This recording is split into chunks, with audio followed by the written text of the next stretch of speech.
تعرف عليك يا حاج. سيادتي بالنسبة لي أنا اسمي أمين.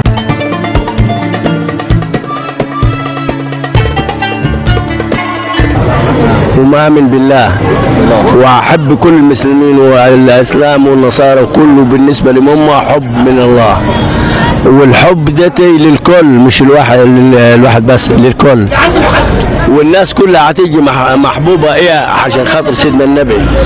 العارف بالله بقى سيدي، العارف بالله هو ولي صوفي مغربي ولد في تلمستان 4 ذو القعدة، فكان بقى في المغرب وجي على مصر. انت قبل التسجيل قلت لي ان مصر ايه؟ مصر بالنسبة لي هي بلد اولياء الله، بلد طاهرة، بلد حلوة ومتحوطينها اهل الله كله، واولا حال مصر مبسوطة باولياء الله كله، وبلا اولياء الله ما لناش على ان اولياء الله لا خوف عليهم ولا هم يحزنون. وبعدين احنا هنتساهم وهتبقى لنا فرحة جميلة.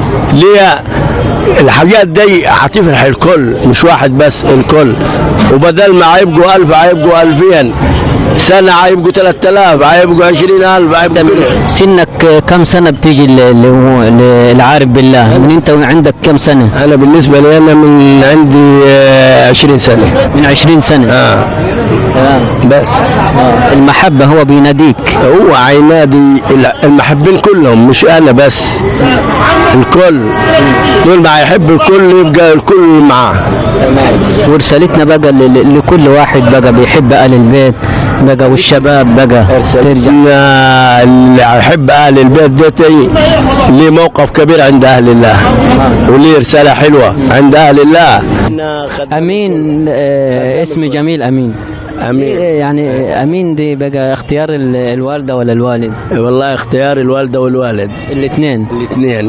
وبعدين هو قال لك من هو اسمه امين يبقى امن بالله، لا اله الا الله، ومحمد رسول الله، والكل حلوين وانا احب الكل. بالنسبه بقى لاولياء الله الصالحين بقى وتصوفهم وتعبدهم، كانوا خالصين لله يا عم؟ هم خالصين، لو مش خالصين يسكنوا في مصر. ايوه صح. وبعدين يختاروا مصر، جونا من اي مطرح، يا مرحب بهم يا مرحب بهم. واولا حال مصر كلها اولياء سيدي العارف، لما تمشي كل خطوه هتلقى اولياء.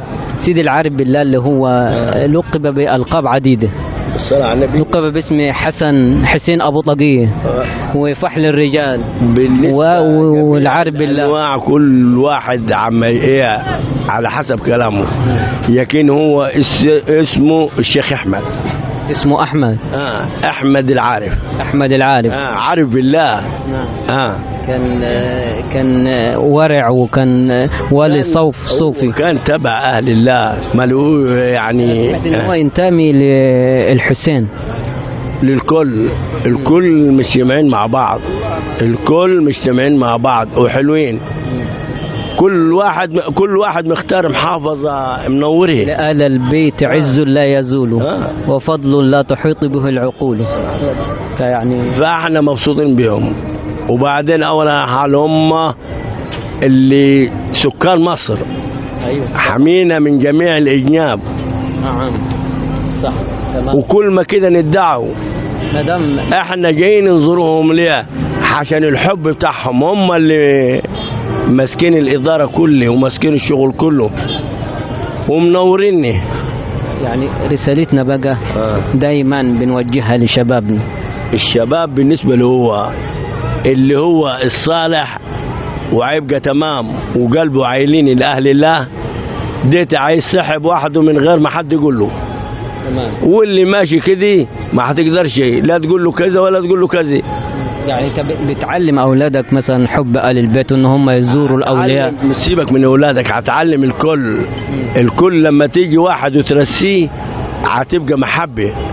يعني بدل ما هيبقوا 10 هيبقوا 20، وال20 هيبقوا 30، وكل واحد من جهه مش واحد بس. كله بقى جاي في حب اهل البيت. بيخدم وبيخدم عن بص كله هيخدم. ولقمة العيش دي موجودة على طول، يعني الناس مستهمة ليه؟ عشان الزوار اللي جاي، ولقمة العيش دي ممدودة. يعني ممدودي مع الكل، مع الخدمات الحلوة، ناس حلوة مقابلة زيني. طول ما مقابلة زيني هتحس انه في حنية وفي ناس حلوة، وهيقابل اخوه اللي هو ماشي معاها لله. أعزائي المشاهدين، وفي نهاية حلقتنا احنا بنشكرك يا عم أمين. والله أنا شرفت بكم، وبعدين نشكر سيادة الرئيس اللي هو متساهم بيني، وبعدين متساهم بأهل الله اللي هم مخلينا حابين سيدنا النبي عليه أفضل الصلاة والسلام. وفي نهاية حلقتنا أعزائي المشاهدين بنشكركم، وتابعونا في حلقة جديدة.